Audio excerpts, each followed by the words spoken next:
It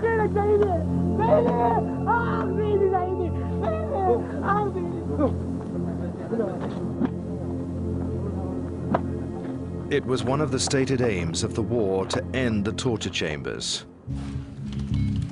But the secret files reveal a very different story. In graphic detail, they record extensive abuse at Iraqi police stations, army bases and prisons. On more than 1,300 occasions, US troops reported the allegations to their superiors.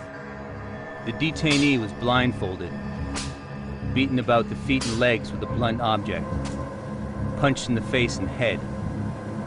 Electricity was used on his feet and genitals, and he was sodomized with a water bottle. The alleged torturers claimed the victim had fallen off his motorbike, but the Americans record that this was not consistent with the man's injuries. There are many such reports. This one says that the detainee was jabbed with a screwdriver, struck with cables in the arms, back, and legs, electrocuted, and sodomized with a hose.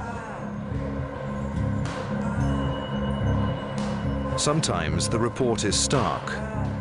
Iraqi police beat detainee to death. Day after day, US troops report torture allegations and torture scenes, some of which appear to have been posted on the internet. But instead of their superiors trying to stop the torture, something very different happened. Just 2 months after the US's own torture scandal of Abu Ghraib, we've discovered in the secret files a military order. It's called Frago 242. Frago 242, provided the initial report confirms the US forces were not involved in the detainee abuse. No further investigation will be conducted unless directed by higher headquarters. Fragmentary Order, or Frago 242, apparently ruled out any US intervention in Iraqi-on-Iraqi torture. A second order, Frago 039, issued in April 2005, did require US personnel to report Iraqi-on-Iraqi abuse to their superiors, but again, to take no further action unless ordered. Frago 039 now requires reports of Iraqi-on-Iraqi abuse be reported through operational channels. The Frago orders appear to originate from an initial order signed by the commander of coalition ground forces in Iraq in 2004, General Ricardo Sanchez. Some of the reports do appear to have been investigated, yet according to Amnesty International, no Iraqi personnel have ever received a custodial sentence for torture. I think that's quite wrong. If that is the order, then quite clearly, the US, as other governments, have a responsibility to act against torture.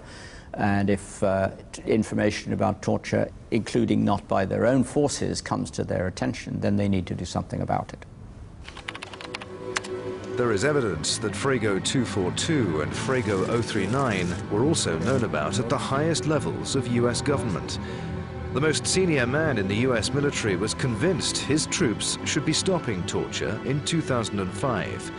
Then US Defense Secretary Donald Rumsfeld had different ideas. It is absolutely the responsibility of every US service member, if they see inhumane treatment being conducted, to intervene, to stop it. I don't think you mean they have an obligation to physically stop it. It's to report it. Rumsfeld's correction is telling. US troops have been informing their superiors of torture carried out by the Iraqi police and army for years, yet were apparently ordered only to report it, not to stop it. Some senior Iraqi police officers did try to act against the torture, but were warned off, making the US position even more worrying. There was another abuse, which I supervised the investigation of. The rape of one of the detainees. He was 15 years old, and he was raped by a major. Someone came to my house and threatened me. Either you abandon this case, or anything could happen to you. The US did claim to investigate torture at Iraq's prisons, Reports show US troops inspected Iraqi detention facilities on 7 occasions between late November 2005 and March 2006, and found nothing, as the coalition spokesman told reporters in Baghdad. The facilities were, by our standards, overcrowded, but the people being held at those facilities were being properly taken care of. They were being fed, they had water, they were taken care of. So no abuse, no evidence of torture in those facilities. But what reporters weren't told is that during the exact period when the US says it was finding no torture, its own troops were finding something very different. US soldiers reported to their superiors 41 separate incidents of alleged abuse by Iraqi police or soldiers in the same period.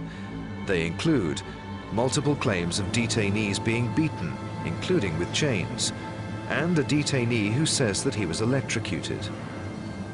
Even though the secret files may not relate to the specific sites of inspections, they are direct proof that the coalition knew that torture was still happening, and that the US had chosen to turn its back.